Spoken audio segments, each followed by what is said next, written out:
luar rencana kita, karena rencana kita memang mau pulang bareng. Saya dapat warisan 2 koper ini Mbak Bu Besti.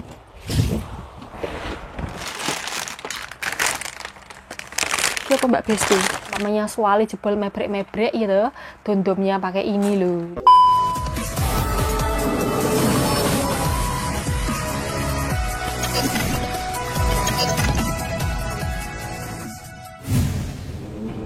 Kayak wabut men kopermu. Kopermu kayak wabut men.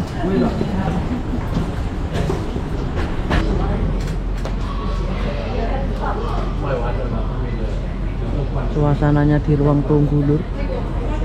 Ramai. Orang tunggu. Tinggal ngambil banyak.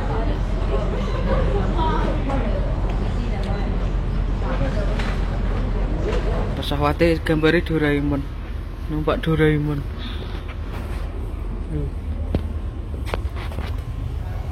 Sekot Doraemon.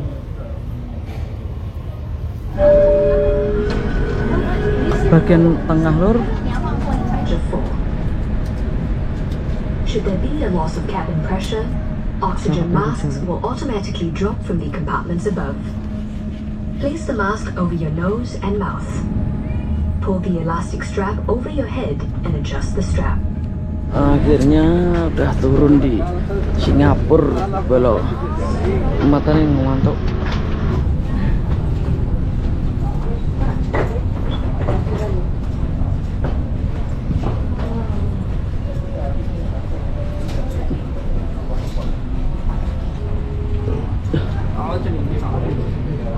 Piye?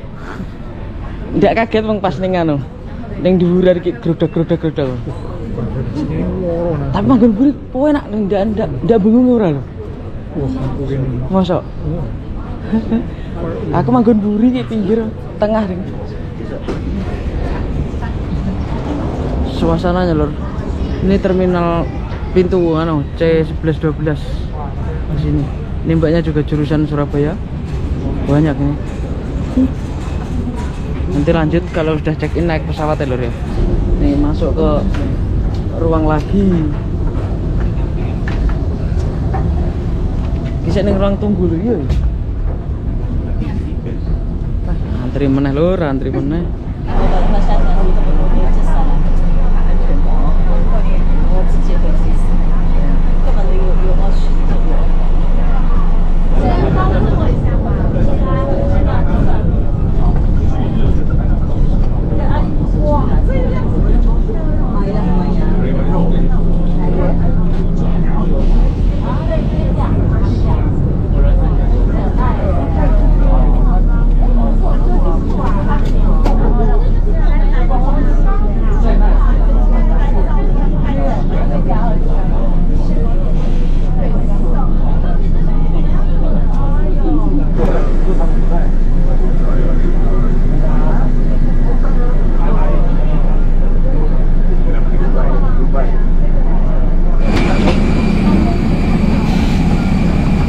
Naik pesawat lagi lur menuju Surabaya. Pesawatnya Scott. Kene lah. Takono. Kene nyampe. Iya.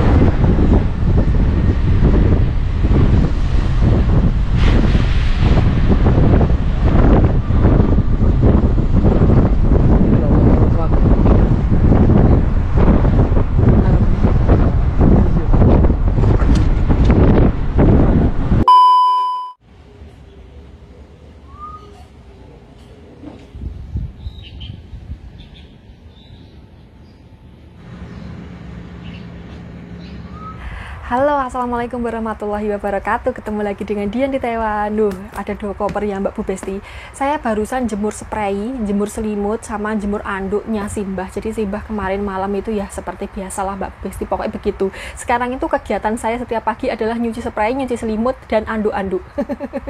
Dan barusan nyuci, dilalah hujan diteko grodok-grodok. Ya Allah, Jan. Kesel naik turun tangganya itu Mbak Bu Besti. Soalnya kan saya jemurnya di lantai 3 dan kaki saya teklok naik turun tangga, ngentasin, jemur lagi, ngentasin, lagi, jemur lagi kayak gitu. Karena ya sebentar hujan, sebentar panas, sebentar hujan, sebentar panas tuh. Ini saya sudah menyepakkan 2 koper. Ini isinya apa? Untuk apa, mau kemana, nanti ya tak jelasinya. Sekarang saya mau menjawab pertanyaan Mbak Bu Besti di kolom komentar yang menanyakan kenapa Mas Hasan pulang duluan, sedangkan saya masih bertahan di Taiwan, kenapa kita tidak pulang bareng. Jadi ini tuh mendadak sekali ya Mbak Bu Besti, kepulangan Mas Hasan ke Indonesia ini, dan di luar rencana kita, karena rencana kita memang mau pulang bareng tapi masih tahun depan kayak gitu. Jadi ini tuh benar-benar mendadak, kita kirim paket ke Indonesia juga mendadak, kita beli tiket untuk pesawat terbangnya juga mendadak, pokoknya semuanya serba mendadak. Saya ceritakan beberapa bulan yang lalu itu tuh Mas Hasan itu kena PHK. Jadi ya seperti yang sering tak ceritakan, pabrik di Taiwan hari ini itu sedang tidak baik-baik saja. Banyak pabrik yang gulung tikar, bangkrut, PHK di mana-mana. Pokoknya intinya ngono lah ya, karena krisis ekonomi di Taiwan. Jadi Mas Hasan kena PHK. Nah, kena PHK di Taiwan itu tuh biasanya dikasih waktu 2 bulan untuk cari pekerjaan baru atau cari pabrik baru kayak gitu. Pabrik-pabrik yang ditawarkan itu memang banyak, dibantu agensi dan cari di bursa kerja di daerahnya Mas Hasan sana. Tapi ya gitu, karena Taiwan sedang tidak baik-baik saja, jadi ya banyak pabrik juga yang mem-PHK karyawannya. Akhirnya di bursa itu full orang cari job lagi, pekerjaan lagi kayak gitu loh Mbak Bu Besti. Dan karena banyak yang cari sedangkan jobnya sedikit, itu uang jobnya lumayan mahal. Kemarin itu ditawar sekitar 60.000 NT atau kurang lebih sekitar 30 jutaan. Itu tuh ada yang minta cash, ada yang bisa dicicil kayak gitu. Terus kemudian pabrik-pabrik yang ditawarkan itu ya pabrik-pabrik yang memiliki resiko tinggi, kayak pabrik peleburan baja, kemudian pabrik yang harus mengoperasikan mesin pres yang gede kayak gitu. Dan mesin pres itu di sini tuh terkenal sering sekali makan korban ya Mbak Bu Besti. Jadi ya ndak berani, karena pabrik-pabrik yang ditawarkan yang banyak lowongannya ya pabrik-pabrik yang terlalu berisiko tinggi, jadi ya tidak diambil. Akhirnya menjelang 2 minggu menjelang permitnya habis kayak gitu, itu tuh di Depnaker diberitahu kalau permitnya habis, dikasih waktu sekitar 14 hari untuk persiapan pulang ke Indonesia.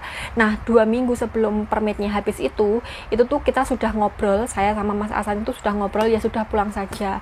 Toh juga pekerjaan di sini kayak gini, nanti kalau seumpamanya dapat pabrik baru, minta izin cuti pulang ke Indonesia juga nggak bakalan dikasih karena baru kerja kayak gitu. Karena biasanya itu kalau minta cuti kerja itu minimal harus kerja 1 tahun kayak gitu loh Mbak Bu Besti, biasanya seperti itu. Jadi ya wes, kita memutuskan untuk Mas Hasan pulang duluan ke Taiwan. Akhirnya 2 minggu sebelum permitnya habis, kita itu pesen tiket untuk pulang ke Indonesia kayak gitu. Dan ya wes, pesen kardus itu persiapan kardusnya itu kita itu sudah mempersiapkan pas Mas Hasan kena PHK, karena kita merasa oh kayaknya susah ini cari kerjaan, soalnya banyak yang kena PHK. Satu pabrik itu ada yang kena PHK itu 40 orang dan semuanya tenaga kerja asing. Otomatis 40 orang itu kan nyari kerjaan semua, jadi kayak yang kena PHK itu nggak cuman 1 pabrik 2 pabrik gitu loh Mbak Bu Besti, banyak banget. Jadi ya wis royoan kayak gitu. Karena melihat kondisi seperti itu ya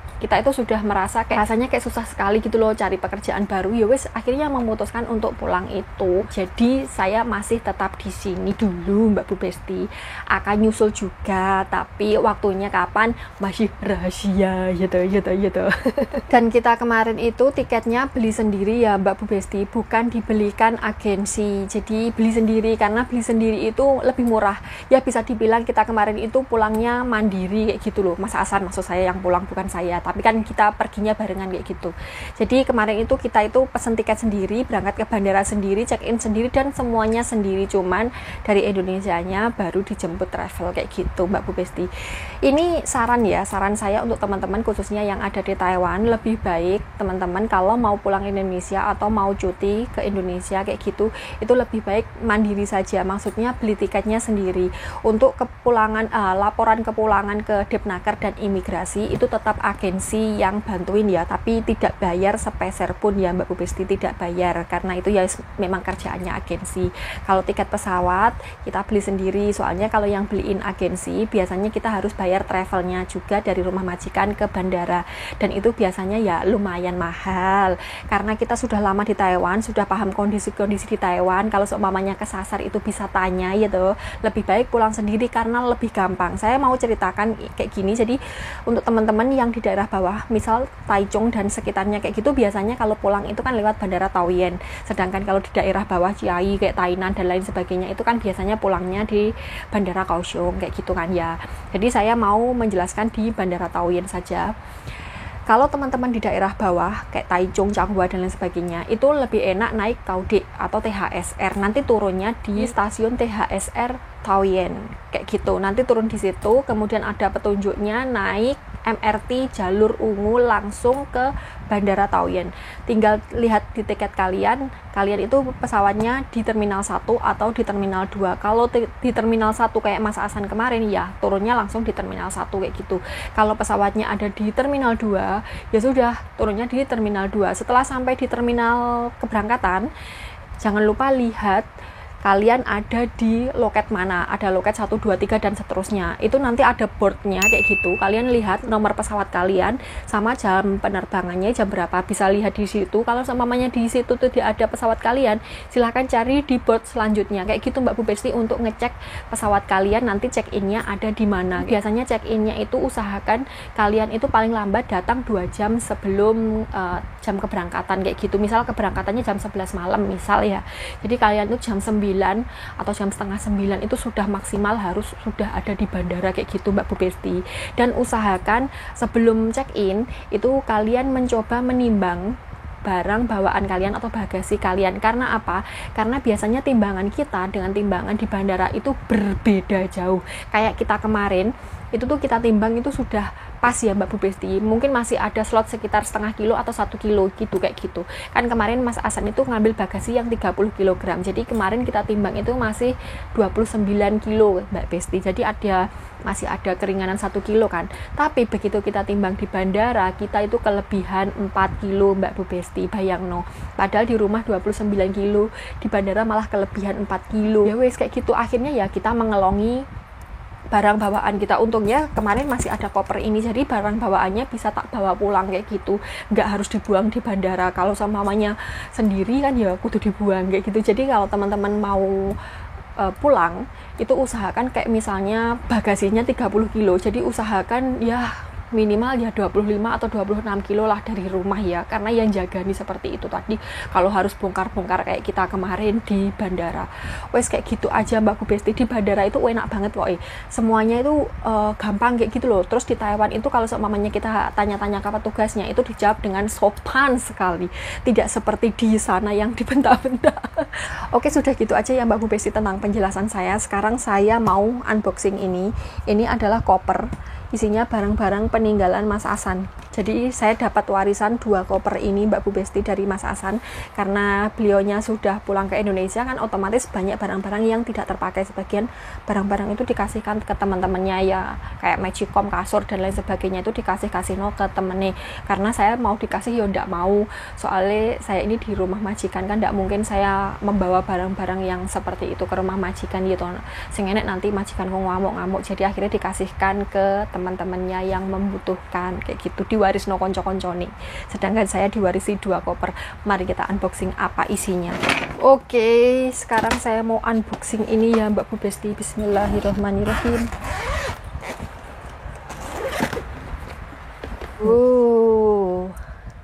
Apa ya ini kira-kira? Jadi ini adalah mantel hujan Mbak Bu Besti. Kemarin itu ya mau dibawa ke pesawat, mau masuk bagasi, tapi karena kelebihan ya wes dielongi, dikurangi. Ini adalah mantel hujan karena saya sering ke pasar, jadi kon gawe sama Mas Asan. Terus kemudian botol sampo Mbak Bu Besti, botol sampo loh. Ini samponya itu mau dibawa pulang karena baru beli dan belum terpakai kayak gitu karpe ini. Karena kelebihan beban ya akhirnya dibawa saya juga. Terus kemudian Ini adalah kunci-kunci Mbak Bu Besti, kayak kunci sepeda motor gitu loh, kunci Inggris, kunci Vietnam, kunci Thailand, kunci Indonesia, pokoknya itulah ya, dibuntel kayak gini. Ini nanti kalau saya seumpamanya kirim paket lagi ke Indonesia, ini nanti turut serta tak kirim. Terus ini adalah speaker aktif, ini maunya ya mau dibawa pulang sih, tapi ya itu tadi kelebihan beban, jadi tidak sedaya tuh. Terus kemudian ini yang terakhir di sini, ini adalah tak belokkan. Bismillahirrahmanirrahim. Oh, ini alat vakum Mbak Bu Besti buat nyedot baju-baju kayak gitu loh kalau dimasukkan dalam plastik vakum kayak gitu. Terus ini adalah plastiknya.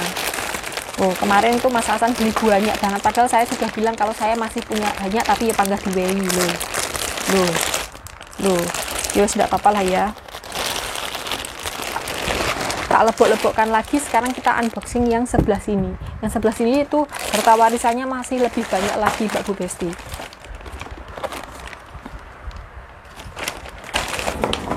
Oke, ini sudah tak sisihkan. Sekarang mari kita buka yang ini. Ya Allah, ini berat sekali. Ini koper saya sendiri. Aduh, natap-natap. Gede sekali ya. Sak saya gedenya. Ini bagaimana piye? Bismillah.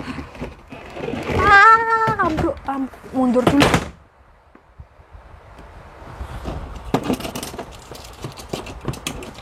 Susah.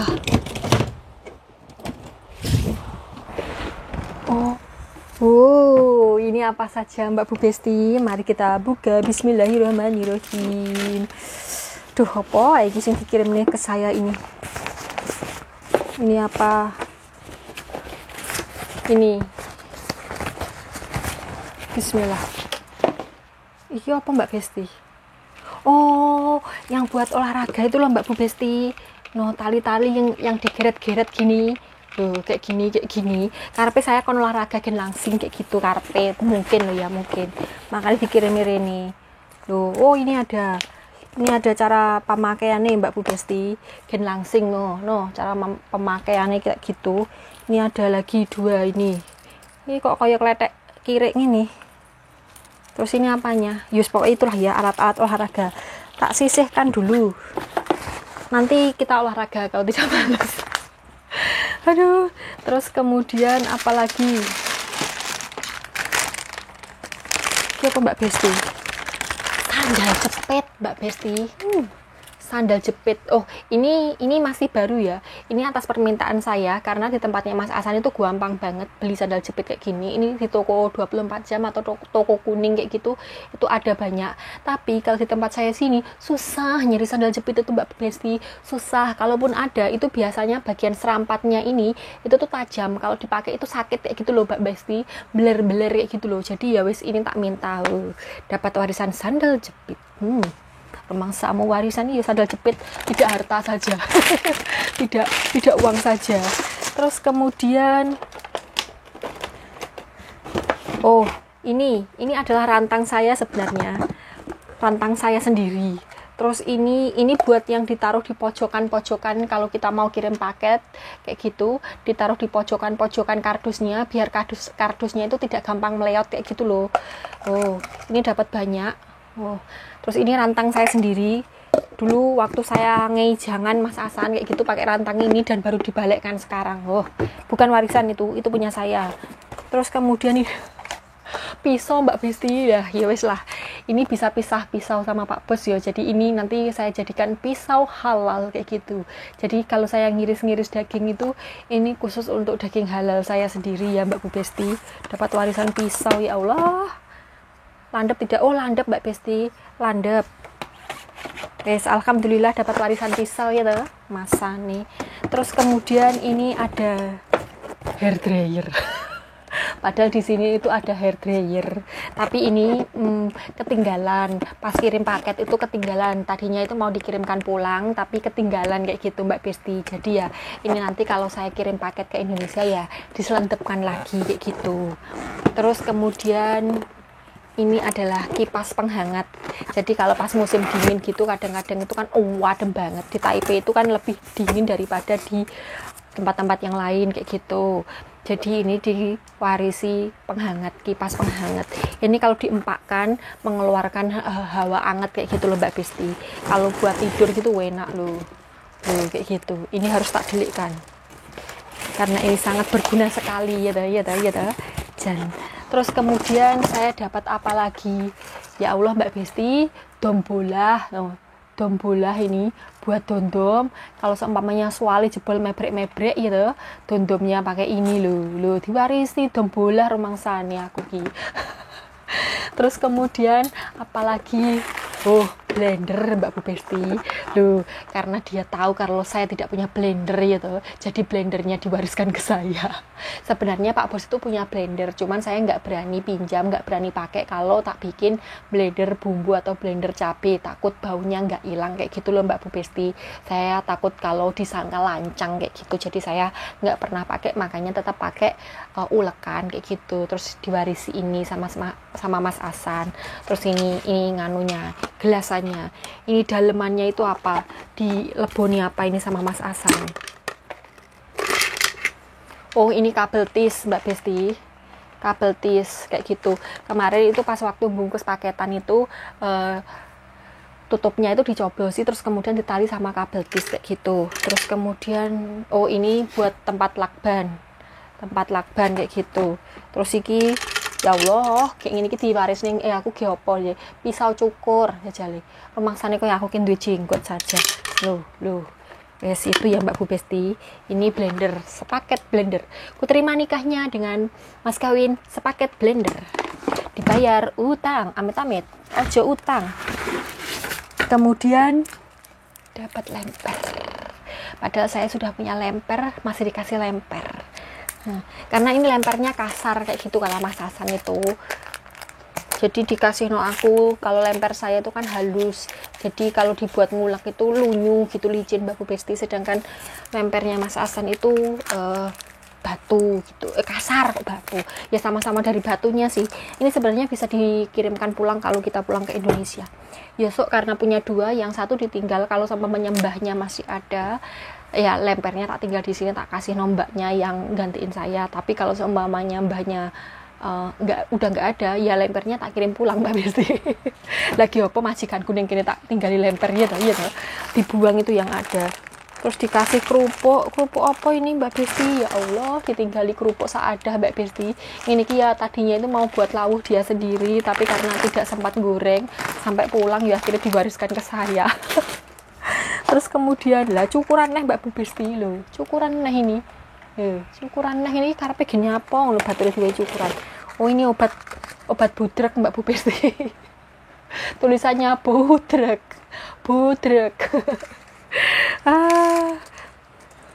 Gak tahu ini masih bisa diminum apa sudah kadaluarsa ya. Saya tak deloknya tanggal kadaluarsanya kapan loh. Hujan lagi Mbak Bu Besti, gerodok-gerodok. Oh, 2025 masih lama. Masa kadaluarsanya masih lama. Cuman saya itu orang yang trauma minum obat Mbak Bu Besti. Saya kalau masih cuman pusing biasa yang kira-kira masih bisa saya tahan, itu biasanya saya cuman nahan, tak minumin air hangat, terus kemudian tak blonyoin minyak kayu putih kayak gitu. Kalau saya loh ya, soalnya saya itu trauma minum obat. Dulu pernah sakit keras, kemudian minum obat buahnya, dan obatnya itu sak jempolan-jempolan gini gedenya. Jadi itu saya itu kayak melihat obat itu kayak wedi gitu loh Mbak Bu Besti, takut kalau minum itu suruh minum itu kayak punya trauma tersendiri. Jadi kalau seumpamanya sakit, kalau masih bisa saya tahan ya saya tidak mau minum obat kayak gitu. Kalaupun minum obat ya paling obat-obat cair semacam kayak antangin, tolak angin kayak gitu Mbak Bu Besti. Ini yang sebelah sini apa? Ini boneka Doraemon. Ini tuh boneka punya saya yang beliin Mas Asan juga. Terus kemudian pas saya pulang ke Indonesia kan tak titipin ke Mas Asan. Terus kemudian dicuci. Nah, dicuci itu kepalanya peyang Mbak Bu Besti.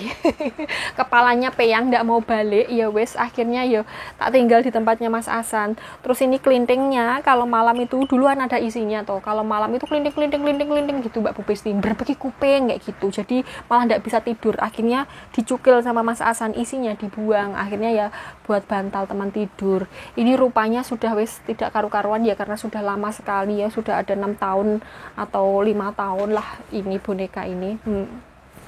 Saya itu suka sekali boneka karena dulu itu waktu kecil saya itu tidak boleh main boneka, katanya itu kayak orang gila ngomong sendiri kalau main boneka. Namanya main boneka itu kan biasanya kan dilakokkan gitu ya Mbak Bu Besti, ini yang jadi bapaknya, ini yang jadi ibunya, terus ini yang jadi anaknya kayak gitu. Nah kita kan punya imajinasi sendiri kayak nanti percakapannya kayak gimana, jadi kita ngomong nanti pas bapaknya itu kita ngomong gimana, terus waktu dialog ibunya kita ngomong kayak gimana. Nah kata ibu saya itu tuh kayak orang gila ngomong sendiri. Akhirnya saya tidak pernah diperbolehkan untuk punya boneka.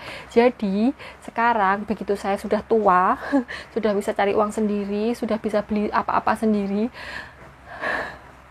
tidurnya harus ditemani boneka.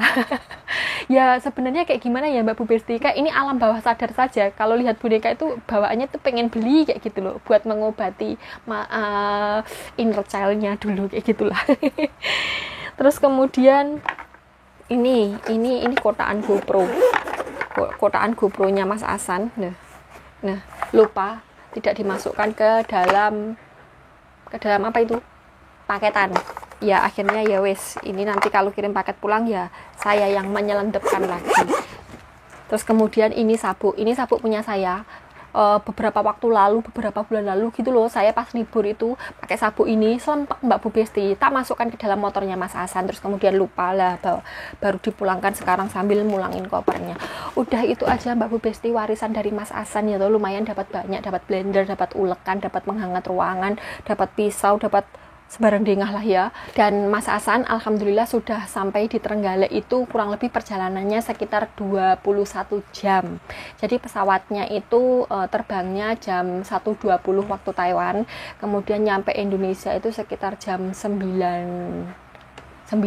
gitu loh, 9.20 atau 9.45 apa 8.45 gitu, pokoknya kurang lebih jam 9-an waktu Indonesia. Kemudian ya karena naik travel umum bukan travel pribadi, jadi harus ngantarkan orang ke berbagai tempat.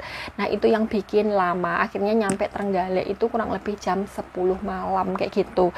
Nah karena ini kepulangannya ini kita nggak ngasih kabar orang rumah, niatnya mau surprise, makanya kemarin pas Mas Hasan waktu mau pulang itu saya 2 hari tidak upload video, nunggu Mas Hasan sampai rumah dulu baru saya upload video. Jadi bapaknya Mas Hasan itu kan ya subscriber saya gitu, suka mendelok vlog saya. Nanti kalau saya upload, beliau ini jadi tahu kalau Mas Hasan pulang, jadi tidak surprise lagi kayak gitu. Makanya saya mengempat untuk tidak upload video. Oke Mbak Bu Besti, terima kasih sudah menemani saya ngoceh-ngoceh hari ini ya toh. Maafkan kalau saya ngomongnya belibet karena ya public speaking saya itu tidak bagus, pikirannya banyak, terus kalau bikin konten itu suka berhenti karena dipanggil Simbah, karena ini kan ya nyambi ngomong Simbah ya toh. Kadang itu saya lupa tadi ngomong apa ya, tadi sudah tak omongin belum ya, kayak gitu Mbak Bu Besti. Jadi ya sambil mengingat-ingat gitu kan ya rada belibet gitu. Beda kalau seumpamanya ngevlognya di rumah sendiri bebas los tanpa ada yang gangguin kayak gitu, karena kita nyambi di sini, nyambi ngopeni Simbah ya jadinya ya seperti itu. Mohon maaf ya Mbak Bu Besti atas segala kekurangan saya ya tuh. Terima kasih sudah menemani saya ngoceh-ngoceh. Semoga Mbak Bu Besti dimanapun berada selalu dalam lindungan Allah Subhanahu wa Ta'ala, amin. Semoga sehat selalu, semoga bahagia selalu, dan semoga selalu dilimpahi rezeki yang berkah dan barokah, amin. Sampai ketemu di video selanjutnya. Wassalamualaikum warahmatullahi wabarakatuh. Bye bye.